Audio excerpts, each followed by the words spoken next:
Nasusulat hindi lamang sa tinapay na bubuhay ang tao, kundi sa bawat salita na nanggagaling sa bibig ng Diyos. Atin pong i-recite ang Apostles' Creed, ang sumasampalataya.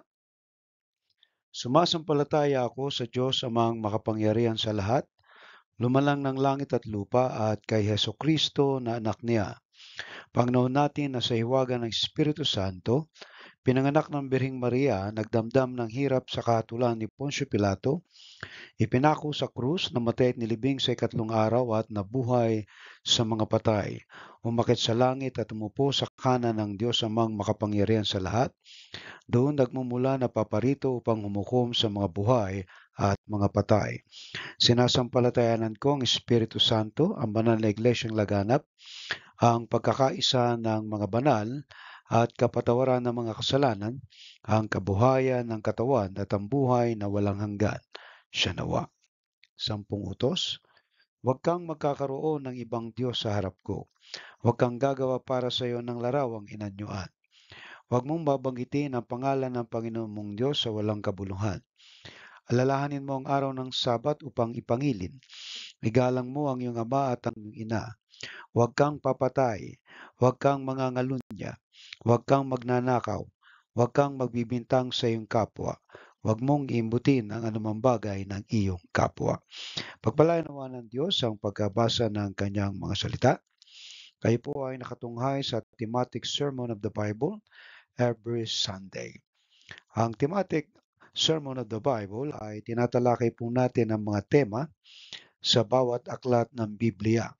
Sa lumang tipan ay natapos po natin ang The Law, History, Wisdom, and Prophets.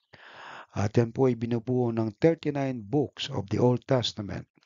At sa New Testament ay nadaanan na po natin ang Gospel, Church History.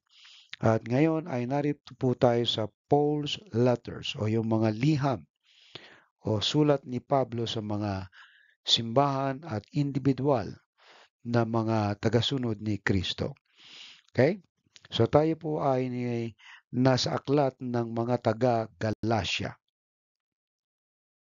So ang ating pong paksa ngayon ay ang tunay na kalayaan kay Kristo. So dito po sa ating paksa ngayon ay matatagpuan natin sa aklat ng Galatia chapter 5 verse 1. Ito po yung pinakatema ng aklat ng Galatia na sinulat ni Pablo sa mga taga-Galasya. Malaya na tayo dahil pinalaya tayo ni Kristo. Kaya magpakatatag kayo at wag nang paalipin pang muli. Pagpalain nawa ng Diyos ang kanyang mga salita. Tayo po ay dumulog sa panalangin at hilingin natin sa Panginoon na samahan tayo sa gabing ito ng ating pong pananambahan at nawa ang mensahe ng Diyos ay manatili na nagsasalita sa atin upang tayo ay patuloy na mapapaalalahanan sa ating buhay na may kalayaan. Tayo pimanalangin. Dakila naming Diyos, maraming salamat po sa iyo sa gabing ito. Aming dalangin, Panginoon, ang kapangyarihan ng iyong banal na spirito. Ikaw po ang kumilos sa buhay ng bawat isa, Panginoon, na kami, Panginoon, ay may kalayaan sa lahat ng aming magagawa sa buhay na ito. Salamat po kay Kristo na nagpalaya sa amin sa tali ng kasalanan, sa kapangyarihan ng kasalanan. Salamat, Panginoon, kay Kristo na siya nagbigay sa amin ng malayang pamumuhay na makasunod sa iyong kalooban. Dinadalangin po namin, O Diyos, na gabing ito ng aming pong mga kapatid na nakatunghay, nawa ay magkaroon ng mga kabatiran, pangunawa sa kalayaan na meron silang na ibinigay mo sa kanilang buhay. Salamat, Panginoon. Ito po ang aming dalangin sa ngalan ni Kristo Jesus. Amen. Okay? So, ang aklat po ng Galatia ay tingnan po natin ang profile ng aklat. Ang may akda po nito ay si Apostol Pablo. Ito ay sulat niya sa mga taga-Galacia.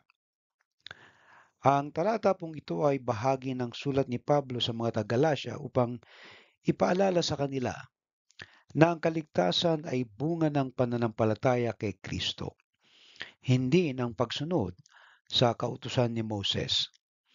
Binibigyang diin ni Pablo na si Kristo ang nagpalaya sa kanila mula sa pagkalipin sa kasalanan at sa mahigpit na kautusan ng Hudyo.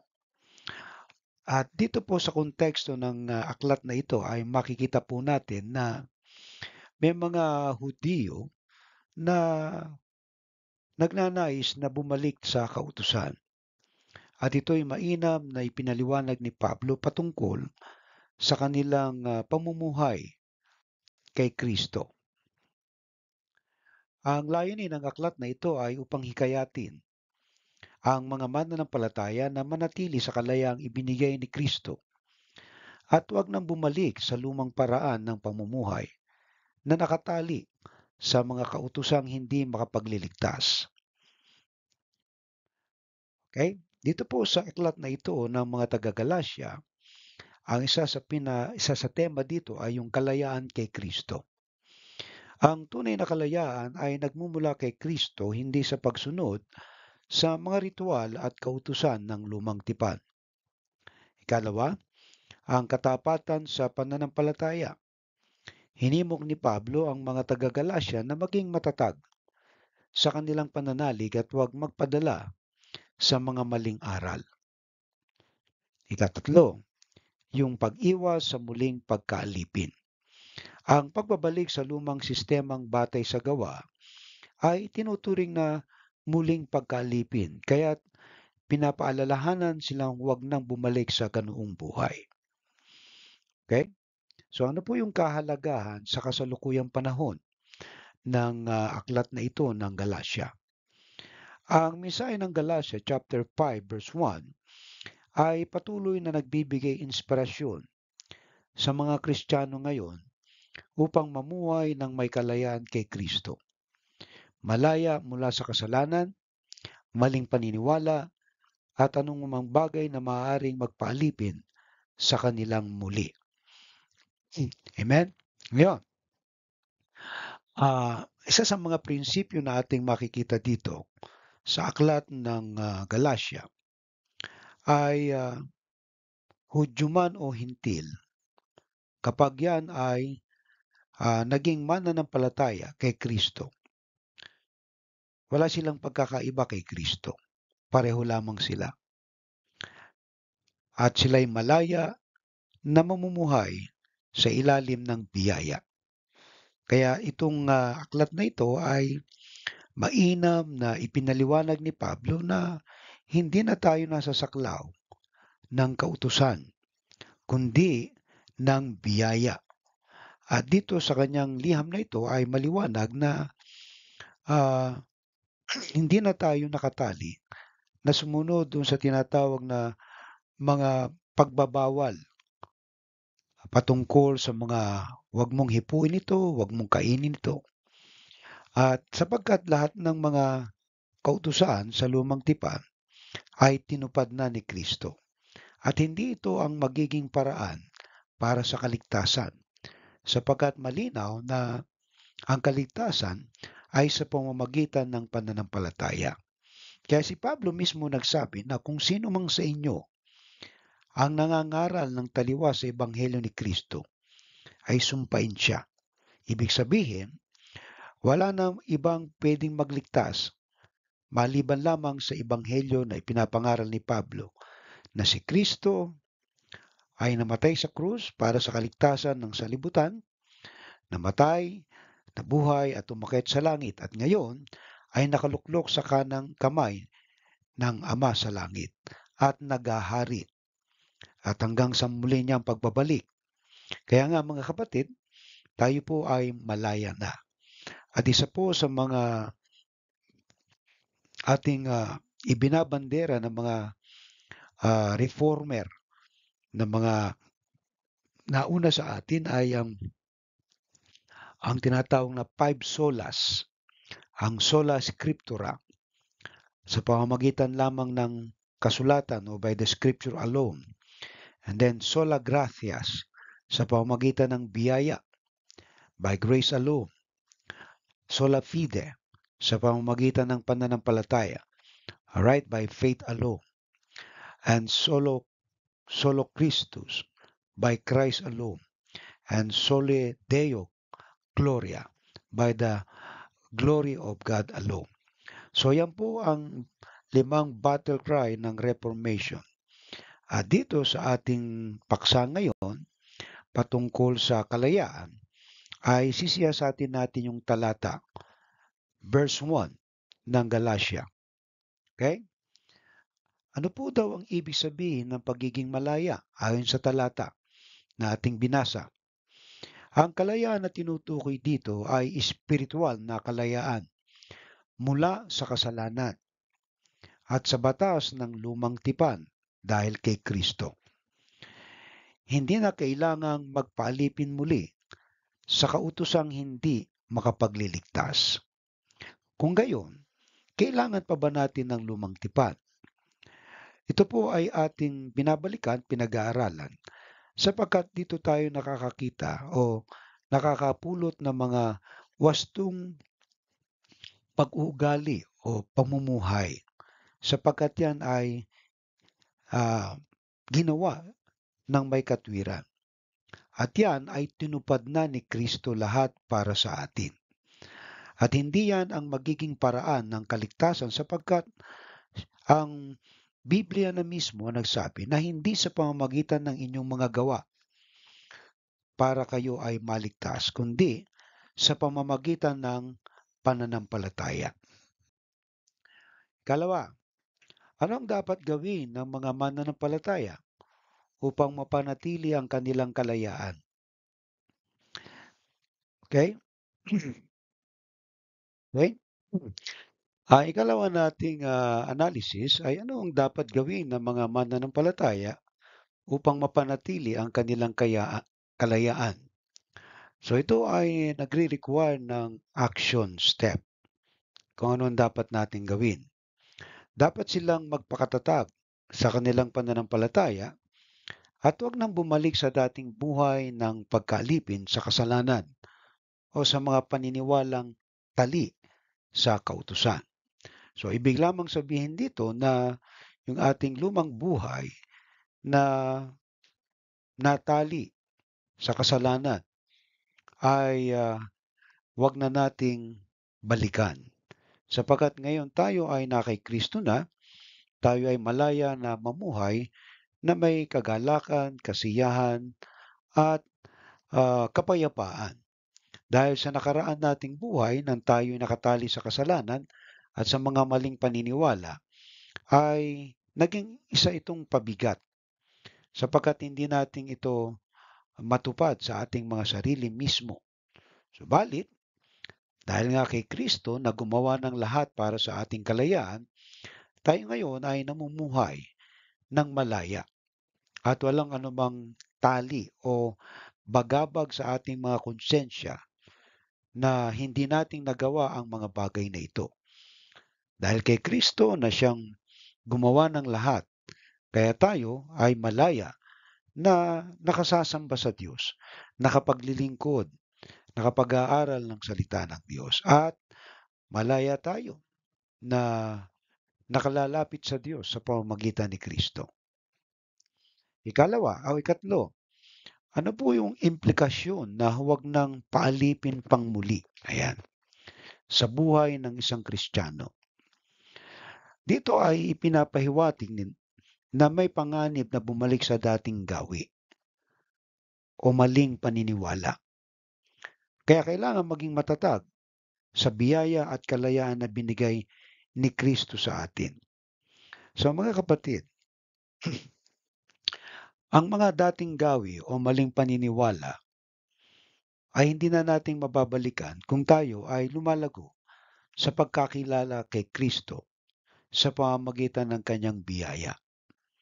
Yamang tayo'y malaya na, tayo ay malayang makapipili na kilalanin si Kristo sa pamamagitan ng pagbabasa ng Bible, pamamagitan ng pag-aaral, pagsamba, pagpupuri, mga paraang espiritual na makadadagdag sa ating pagkakilala sa Kanya. Higit sa lahat ay yung pag-aaral ng salita ng Diyos sapagkat the more na nakikilala mo, the more na hindi ka susuway sa Kanyang kalooban.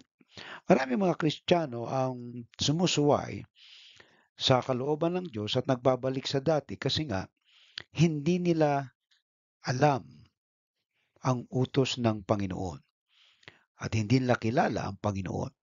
So tayo ay nasa panahon ng biyaya ng Diyos. Kaya itong panahon na to ay talagang tinatawag po nating eksplosibo, no? Kumbaga nga, ibinuhos na ng Diyos ang kanyang buong kaalaman sa tao upang siya'y makilala. At hindi aksidente ngayon na meron tayong mga platform na ginagamit para ihatid ang kanyang mga salita o ang kanyang mga katuruan para tayo matuto. Tayo na lamang ang magpapasya kung tayo ay makikinig. At nagpapasalamat tayo sa Diyos sapagkat ang Diyos ay napakabuti sapagkat hindi niya tayo pinabayaan na mangapa sa dilim. Sapagkat yung kalooban niya ay lantad na sa atin. So tayo na lang yung magpapasya. Okay? Kaya itong tanong natin, yung implikasyon na huwag paalipin pang muli sa buhay ng isang Kristiyano, ang pahiwatig nito ay huwag nang bumalik dun sa dati. Alright? At dun sa ating maling paniniwala. Marami tayong mga dating gawin, no, ah, na sa aking palagay ay hindi na dapat na balikan pa. Okay? At yung mga maling paniniwala, mga practices natin. Sapagkat sa panahon na ibinigay sa atin ng Diyos na tayo'y malaya, ay makapamumuhay tayo ng walang bagabag sa ating mga konsensya. Yung mga katuruan na ating mga natutunan noon, yung bawal ito, mga pamahiin na ganito, at iba pang mga bagay na pumipigil sa atin para tayo ay mas lalong umabante sa ating buhay espiritual at tayo makapaglingkod sa Diyos na may kalayaan. Okay? Ikaapat nito ay yung paano nauugnay ang talatang ito sa kabuuang mensahe ng Galasya. Ang aklat po ng Galasya ay tungkol sa paglaya, ng mga mananampalataya mula sa kautosang Hudyo bilang batayan ng kaligtasan. Pinapaalalahanan ni Pablo ang mga taga-Galasya na si Kristo lamang ang tunay na nagbibigay ng kalayaan, hindi ang pagsunod sa batas ni Moses. So sa mga Hudyo ay kanilang ipinag-igiitan na kinakailangang sumunod sa kautusan ni Moses. Oo, tama na ikaw ay sumampalataya kay Kristo, pero kailangan mo pa rin sumunod sa kautusan ni Moses. At ipinagdikdikan din ni Pablo na hindi na kailangan sapagkat ginawa na ni Kristong lahat ang pagsunod sa kautusan niyan. Hindi na tayo ang gagawa niyan kasi may gumawa na. At ang gumawa niyan, si Kristo para sa atin. Kaya nga, hindi na tayo mababagabag patungkol sa pagsunod sa mga kautusan. Kasi kung titingnan natin yung mga ritual na ginagawa ng mga Hudyo, mula pa dun sa lumang tipan, sa kanilang paglaya mula dun sa Ehipto, pagdating nila ng disyerto sa ilang at naroon yung mga kautusan ng Diyos at hanggang sila ay makatuntun sa lupang pangako, ay naroon lahat ng mga kalipunan ng mga utos ng Diyos na dapat nilang gawin. At yun ang tinatawag nating utos bilang pagsunod sa tipan. Na kung gagawin mo to, pagpapalain kita. Pag hindi mo ginawa, ito mangyayari sa iyo. So yan ay tipan ng Diyos sa kanila na inuobliga sila na sundin yan para pagpalain. Pero natagpuan ngayon na hindi nila masunod talaga. Kaya merong gumawa nito para sa bayan ng Diyos. walang iba kundi si Hesukristo. Kaya nga siya yung gumawa, siya yung ah, umako lahat. Kaya siya yung katuparan ng kautusan sa lumang tipan. So ibig sabihin, ginawa na ni Kristo yan na sundin ang kautusan para sa atin. Kaya tayo ay malaya na. Right? So ano po yung aral na maaaring ipamuhay ng isang Kristiyano mula sa talatang ito ng Galatia chapter 5 verse 1? Ang sagot po natin diyan, dapat siyang mamuhay ng may paninindigan sa kalayaan kay Kristo. Alright? Iwasan ang mga bagay na muling magpapalayo sa kanya sa Diyos at manatili sa pananampalataya na may pagtitiwala at katatagan. So kaya ito pong sola fide o by faith alone. Ito po yung sinasabi nating pinaka ah, mataas ano po na requirements para sa kaligtasan, ang pananampalataya. At kung tayo ay mayroong pananampalataya, so tayo ay maliligtas ayon sa pangako ng Diyos sa banal na kasulatan. Okay? So manatili sa pananampalataya na may pagtitiwala at katatagan. So paano tayo magtitiwala at paano tayo magiging matatag kung hindi natin kilala si Kristo? Kaya nga ito ay nangangailangan ng patuloy at patuloy at patuloy na pag-aaral, pagsasaliksik upang mas lalo nating makilala si Kristo sa ating buhay.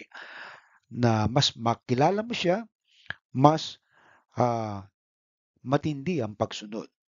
Kung hindi mo siya kilala, hindi mo siya susundin.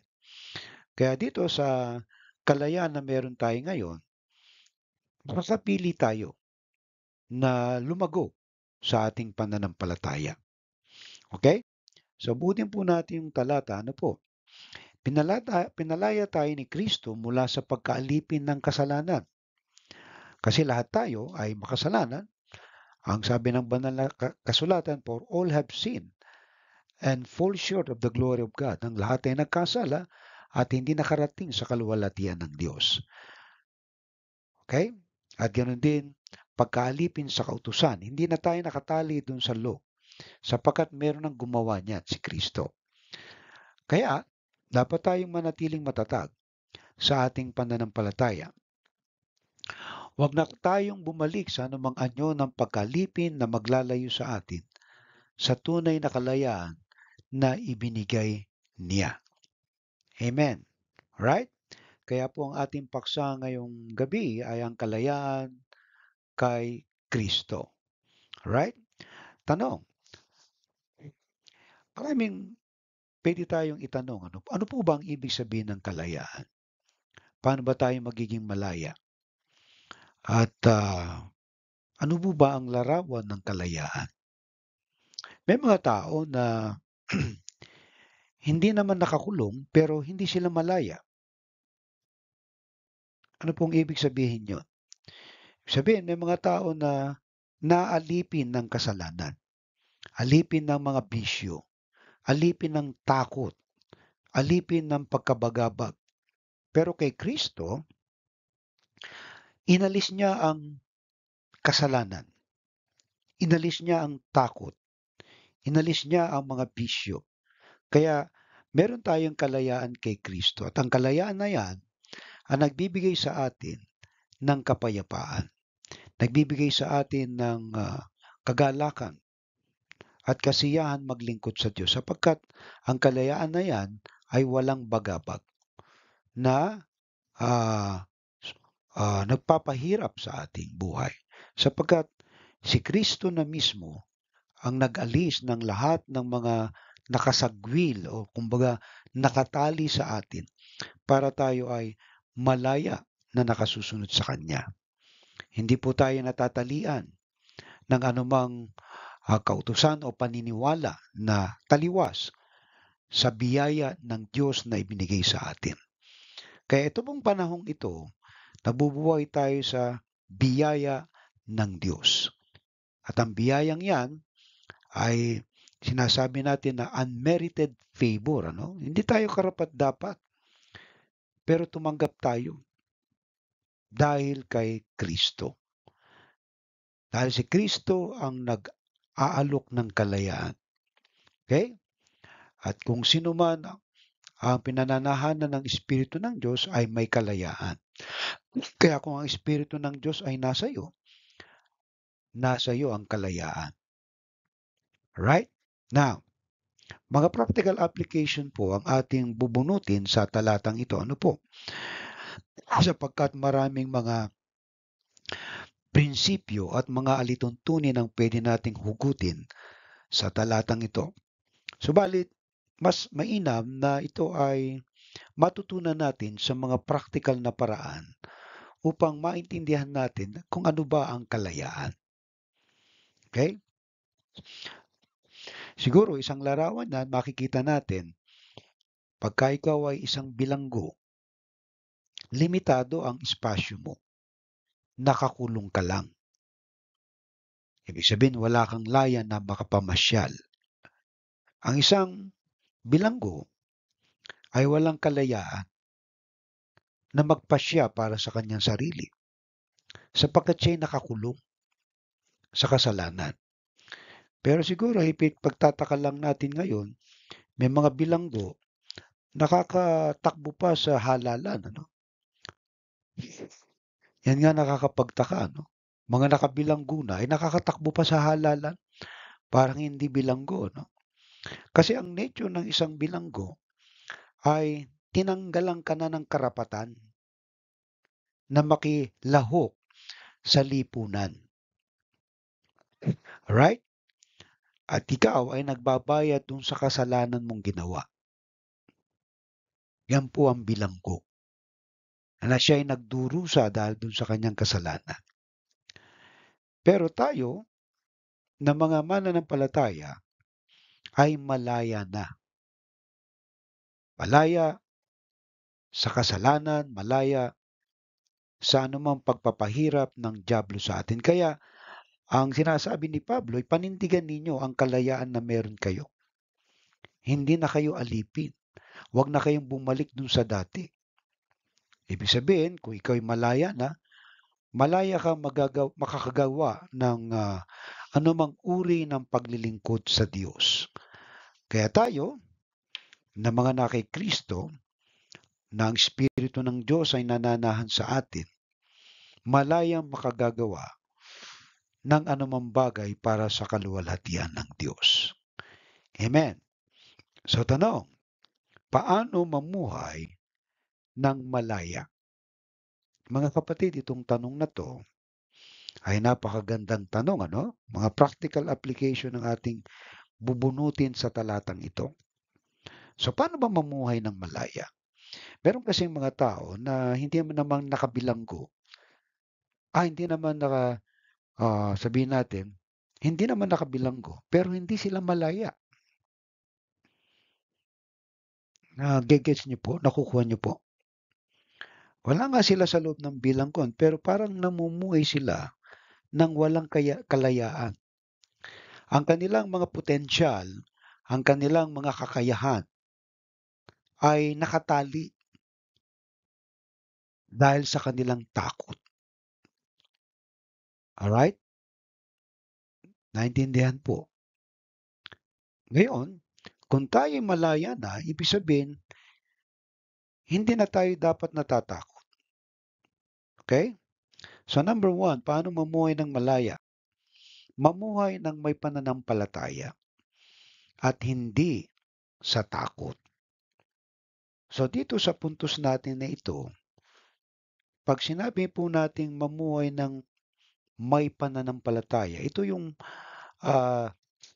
buong puso na pagtitiwala sa kapangyarihan ng Diyos. Pagtitiwala sa kanyang mga pangako. Alright? Dahil kung namumuhay tayo ng naaayon sa pananampalataya, of course, hindi tayo magkakaroon ng takot. Kahit na magunaw pa ang mundo. Alright? Kung tayo malaya, wala na tayong takot at wala tayong katatakutan sapagkat si Kristo ang nasa buhay natin. Kahit kamatayan ay hindi mo katatakutan, anumang kawalan. Dahil ang Biblia mismo nagsabi na walang sino mang makapaghihiwalay sa atin sa pag-ibig ng Diyos. Kung kaya nga, kung tayo namumuhay na may pananampalataya sa araw-araw at hindi sa takot, malaya tayo. At bilang isang malaya, marami kang magagawa sa buhay na ito. Dahil malaya ka na, hindi ka na pwedeng hadlangan ng dyablo sa iyong paglilingkod. At hindi ka pwedeng limitahan sa kaya mong gawin sa mga kakayahang binigay sa iyo ng Diyos. Kaya walang tumatali sa atin. Alright? Kundi yung ating mga desisyon sa buhay. Nilalagyan natin ng limitasyon ang ating mga sarili. Alright? Dahil pinalaya na tayo ni Kristo, hindi na natin kailangan matakot sa hatol ng kasalanan. Sa halip, dapat tayong mamuhay ng may tiwala sa Kanya at sa Kanyang biyaya. Iyon. So napakaganda niyan, ano? Na mamuhay tayo ng may tiwala sa Kanya at sa Kanyang biyaya. So ang Diyos ay hindi magkukulang sa atin sa araw-araw. Lagi siyang nariyan. Ipoprovide niya ang pangangailangan mo. Kaya kung magpapasya ka na malaya na maglingkod sa Diyos, ang biyaya ng Diyos ay darating sa iyo. Kasi para sa Kanyang kaluwalhatian ang gagawin mo. May mga tao na hindi makapaglingkod sa Diyos kasi nakatali sila sa takot, sa kasalanan. Walang tiwala sa Diyos. Kung tayo magkakaroon ng lakas ng loob na maglingkod sa Diyos, hindi ka matatakot kasi alam mo, ang Diyos ang magpo-provide ng iyong mga pangangailangan. Amen po ba? Mga kapatid, kailan tayo magpapasya na maglingkod sa Diyos? Kailan tayo magkakaroon ng tamang pananampalataya? Okay? Kailan tayo magkakaroon ng tapang? Maraming mga Kristiyano ngayon na takot maglingkod. Kasi nga, ang inaalala nila yung kakainin nila. Alright? Pero tandaan natin na ang biyaya at pagpapala sumusunod lamang doon sa mga tao na hindi natatakot na maglingkod sa Diyos. Kasi darating yan eh. Amen po.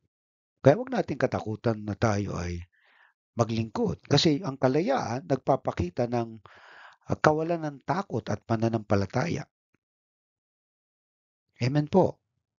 Kaya kapag tayo nakakadinig ng mabuting balita, nadidevelop ang ating pananampalataya at tapang na maglingkod sa Diyos. Okay? Yan po ang isa sa number 1 natin para sa ating kalayaan kay Kristo. Yung mamuhay na may kalayaan kay Kristo. Na yung takot, kay pananampalataya dapat mabuo. Ikalawa, iwasan ang mga dating gawi na naglalayo sa atin sa Diyos. Siguro magtatanong tayo, ano ba yung mga dating gawi na naglalayo sa atin sa Diyos?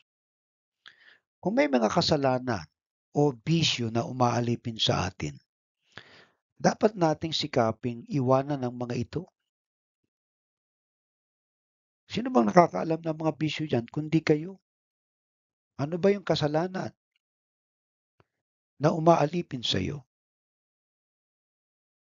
Mga kapatid, ito ang mga bagay na naglalayo sa atin sa Diyos. Iwanan na natin yan. Wala tayong napakinabang dyan. Huwag nang bumalik sa maling gawain na nagdudulot ng espiritual na pagkaalipin. Ang potensyal na binigay sa atin ng Diyos ay napakalaki. Pero tayo ay napipigilan dahil sa ating mga bisyo. Dahil sa ating kasalanan. Ano ba yung kasalanan na nasa puso mo na hindi mo pa nahihingi ng tawad sa Diyos? Kayo ang nakakaalam ng kasalanan niyan sapagkat ang konsensya natin ay malinaw na doon ay nagsasalita ang Diyos. Kasalanan na pinatawad na ng Diyos pero naroon pa rin, nagbabalik alaala. Amen. O mga bisyo na umaalipin sa atin. Mga kapatid, wag na nating balikan yan sapagkat wala nang kapangyarihan yan eh. Nagkakaroon lang ng kapangyarihan yan kapag yan ay muli mong binabalikan, niyayakap. Alright? Yung mga nakaraan na gusto mong ibalik sa iyong buhay. Talagang hindi ka magiging malaya. Ngayon, sayang. Bakit po, Pastor? Sapagkat pwede kang gamitin ng Diyos sa isang makapangyarihan na paraan. Dahil malaya ka na eh. Tayo po ay nasa panahon ng biyaya ng Diyos. Mula nang si Kristo ay umakyat sa langit at umupo sa kanan ng Diyos Ama. At hanggang sa panahong ito, namumuhay po tayo sa panahon ng biyaya. Kaya meron kang kalayaan na kilalanin ng Diyos. Meron kang kalayaan na makapaglingkod sa Diyos. So, hindi ka makapaglingkod sa Diyos kasi hindi mo siya kilala. Paano mo siya makikilala kung hindi ka naman nag-aaral? Alright? Wala kang panahon magbasa ng Bible. Wala kang panahon na makinig ng salita ng Diyos. So, paano mo siya makikilala? So, yan po ikalawang praktikal na paraan natin. Alright? Na tinuturo sa atin ng nitong pamumuhay na malaya kay Kristo. Okay? Ikatlo, maging matatag sa harap ng mga tukso at pagsubok. Ito po yung matindi eh. Hindi po nating pwedeng ipagwalang bahala sapagkat ang dyablo naghihintay lang yan na bumagsak ka. Yung maging matatag ka sa harap ng mga tukso. Ano ba yung mga tukso na pwedeng dumating sa iyo? Ano ba yung mga pagsubok na pwedeng mangyari sa iyo? Marami po yan. Sa araw-araw magbibilang ka ng tukso. Tukso na huwag kang magbasa ng Bible, tukso na huwag kang sumimba, tukso na huwag kang manalangin. Okay? So lahat ng yan ay inaalok. Huwag ka muna magsumimba ngayon kasi masakit ang ulo mo. Huwag ka muna magbasa ng Bible ngayon kasi may gagawin ka. Alright? O pagsubok. Sinusubok ka sa pera. Huwag ka munang sumimba ngayon kasi wala kang pamasahe. Wala kang pang tithes. Mga kapatid, dito nasusubok ang ating katatagan sa harap ng mga tukso at pagsubok. Sa mga bagay na dumarating sa atin na hindi po aksidente yan.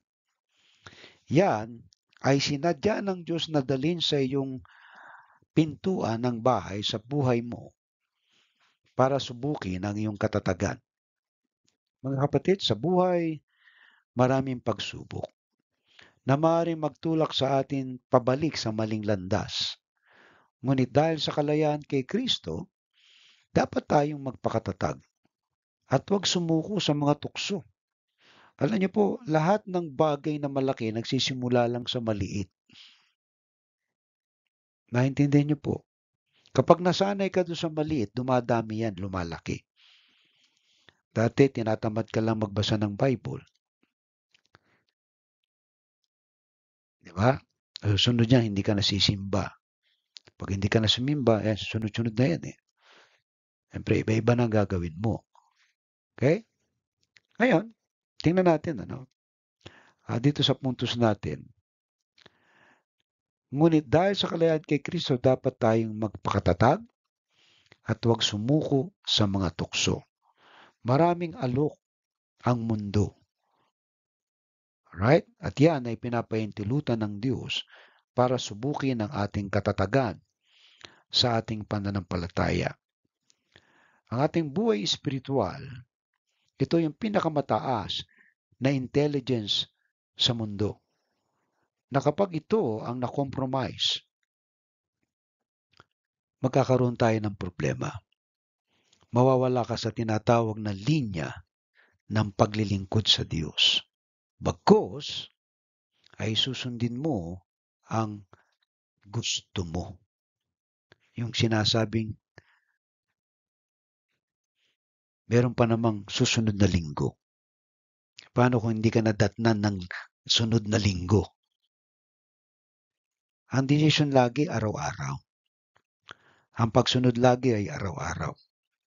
Hindi sa makalawa. Kung nadinig mo na ang katotohanan, gawin mo na yan. Sundin mo na. Huwag mo na ipagpabukas. Sapagkat doon tayo nagkakaroon ng tinatawag na manana habit. Tsaka na lang, tsaka na lang. Tumanda ka na, namatay ka na, hindi ka pa rin nakapaglingkod sa Diyos. Naintindihan niyo po, sayang ang panahon. Kasi itong age na to, talagang grabe ang biyaya ng Diyos.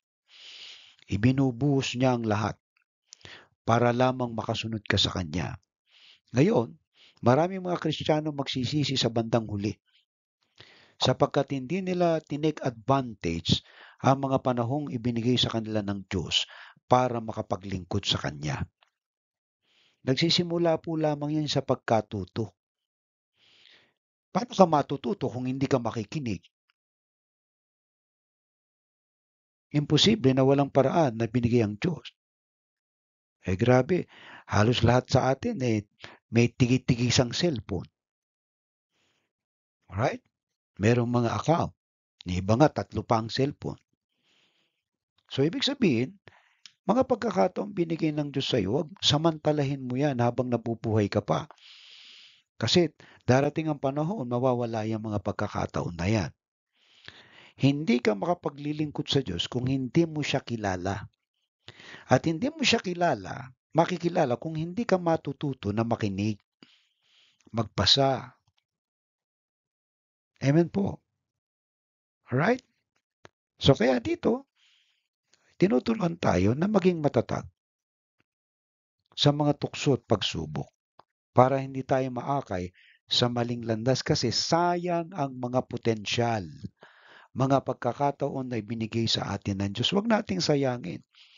Hanggat tayo malakas pa, hanggat tayo bata pa at nakapaglilingkod pa sa Diyos. Magsaliksik tayo, magtanong tayo, magsuri tayo. Panginoon, ano bang kalooban mo sa buhay ko? Paano mo malalaman ang kalooban ng Diyos sa buhay mo kung hindi ka magbabasa ng Bible, kung hindi ka makikinig ng salita ng Diyos? Mga kapatid, mga practical po yan. Kasi malaya na tayo kay Kristo eh. Kung malaya na tayo, grabe yung kalayaan na yan. Hindi na tayo pwedeng pigilan ng dyablo. At wala nang karapatan ng dyablo na hadlangan ang pagpapala ng Diyos sa atin. Kasi malaya na tayo. Kaya ang dyablo nakatingin na lang sa iyo yan. Hinihintay ka na lang niyang magpasya ng mali. Hindi ka magpapasya ng mali kung tama ang nasa utak mo. Pero kung mali nasa utak mo, talagang mali-mali ang gagawin mo. Amen po. That's number 3. Number 4. Huwag umasa sa sariling gawa para sa kaligtasan. Okay? Ang ating kaligtasan ay bunga ng biyaya ni Kristo. Hindi sa pamamagitan ng mga gawa, kaya kayo naligtas, kundi ito ay biyaya ng Diyos kay Kristo Jesus.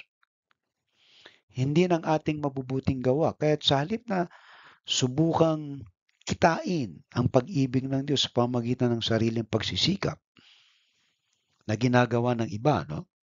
Dapat nating yakapin ang kanyang biyaya at mamuhay ng may pasasalamat. Imagine mo, grabe ang biyaya ng Diyos kapag dumalo yan. Kasi ang biyayang yan, mga avenue yan, para mas lalo mong makilala ang Diyos. Ito pong panahon ng technological age, na grabe ang technology ngayon. Narito ako sa Australia, naroon kayo sa Pilipinas nakikinig sa akin. Hindi ko na kinakailangan mag-travel para mag-preach sa inyo. Dito lang sa lugar na 'to, naririnig niyo ang mensahe ng Diyos. Hindi ba biyaya ng Diyos 'yan?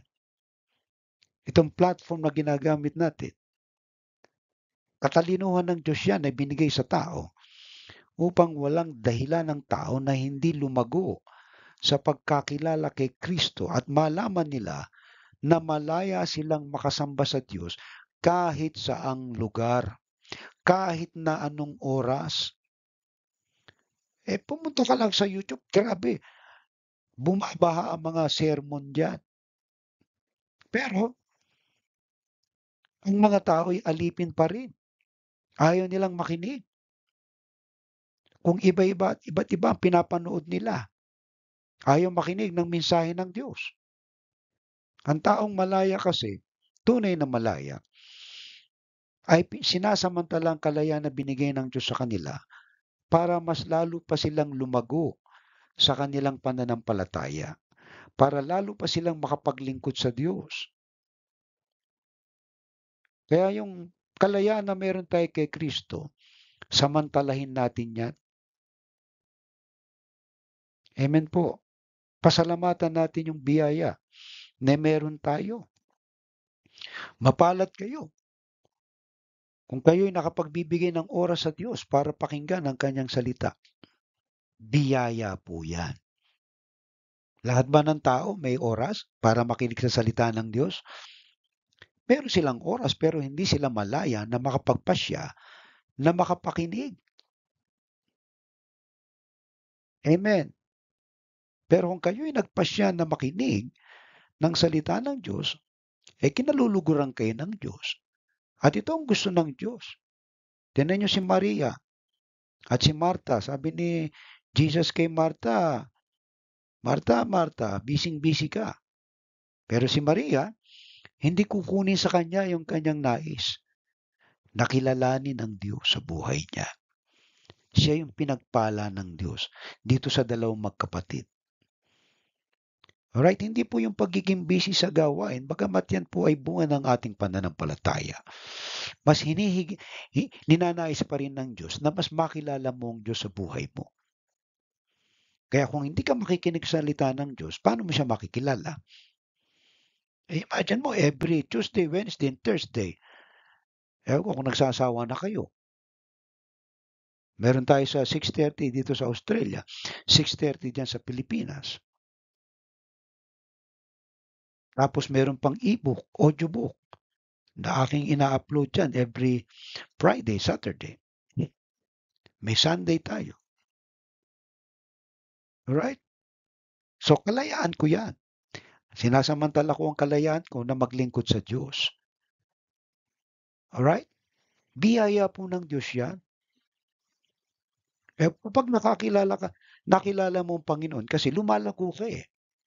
Pag lumalago ka sa iyong pananampalataya, mas lalo kang magmamahal sa Diyos. Alright po? Kasi mahal mo ang Diyos, maglilingkod ka sa Kanya. Pero yung mga hindi naglilingkod sa Diyos, nawawala po ang pagmamahal nila sa Diyos. Kasi kung mahal mo ang Diyos, paglilingkuran mo ang Diyos doon sa kaya mo.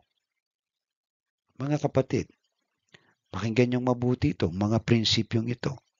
Simple lang siya, pero malalim. Okay? Ikalima, tulungan ng iba na makilala ang tunay na kalayaan kay Kristo. So, paano natin sila tutulungan na makilala ang tunay na kalayaan kay Kristo? Maraming tao ang nabubuhay pa rin sa espiritual na pagkaalipin. Bilang mga malaya na kay Kristo, may responsibilidad tayong ipamahagi ang mabuting balita ng kaligtasan sa iba. Mga kapatid, paano ba natin ibabahaging mabuting balita? Simpleng paraan kasi yung buhay natin ang pinaka-testimony ng pagbabahagi Dahil kung ang mga tao may nakikitang pagbabago sa iyo, hindi na mahirap magbahagi ng mabuting balita kasi sila na mismo magtatanong, ano bang sikreto mo? Kapag sinabi mo si Kristo ang namumuhay sa iyo, magtatanong pa, paano? Di babahagi mo na si Kristo na tanggapin mo siya bilang Panginoon at tagapagligtas. At may paliwanag mo na si Kristo ang Panginoon, ang siyang nagbabago sa buhay mo. Amen po. Alright? Kasi may mga maling paniniwala, nakala nila yung relihiyon nila ang magliligtas sa kanila. Meron na kaming relihiyon. Hindi po yung relihiyon na yan ang magliligtas sa atin. Ang ating pananampalataya, kaya nga, sola fide, by faith alone in Christ. By grace alone. Biyaya ng Diyos. Tinanggap lang natin ang buhay na wala hanggan. At tayo ngayon ay malaya nakakapaglingkod sa Kanya. Ngayon, kung ang ating patutuo ay merong pagbabago sa buhay natin, madali nang magbahagi ng mabuting balita. Sapagkat ang mabuting balita, ang buhay mo ay binago ni Kristo. Meron ka ng pag-asa sa buhay na wala hanggan. Amen. Nakikita sa iyo, sumisimba ka paglinggo, nagbabasa ka ng Bible. Isa ka ng mabuting tao ngayon na dati isang balatuba o balasuba sa iyong kapwa, ay ngayon mabuti ka na sa iyong kapwa. Amen? Alright? Ika-6, palakasin ang pananampalataya sa pamagitan ng panalangin at salita ng Diyos. So mga kapatid, simple lamang to, ano? Kayo po ba'y nananalangin? Nagbabasa ba kayo ng salita ng Diyos? Itong dalawang to, huwag niyong paghihiwalayin yan. Nananalangin ka, salita ng Diyos kaugnay dyan. Pinagbubulay-bulayan mo yan araw at gabi. Alright? Kaya walang alibay ang tao. Sasabihin nila, hindi ko alam yun pambihira. Sa dami ng Biblia sa mundo na isinali na at nilimbag sa iba't ibang wika, walang dahilan ng mga tao, kahit mga Kristiyano, na hindi nila nalaman ang katotohanan. Sapagkat ang salita ng Diyos, grabe, nariyan na. Ang Espiritu ng Diyos ay nasa iyo. Pag ikaw'y nanalangin, Panginoon, ipaunawa mo po sa akin ito, ay tutugunin ka ng Diyos. So, doon lalakas ang ating pananampalataya. Kaya hindi na tayo maaalipin ng anumang uri ng bisyo o kasalanan sa buhay natin sapagkat makapangyarihan ng panalangin at ang salita ng Diyos sa buhay natin. Amen po.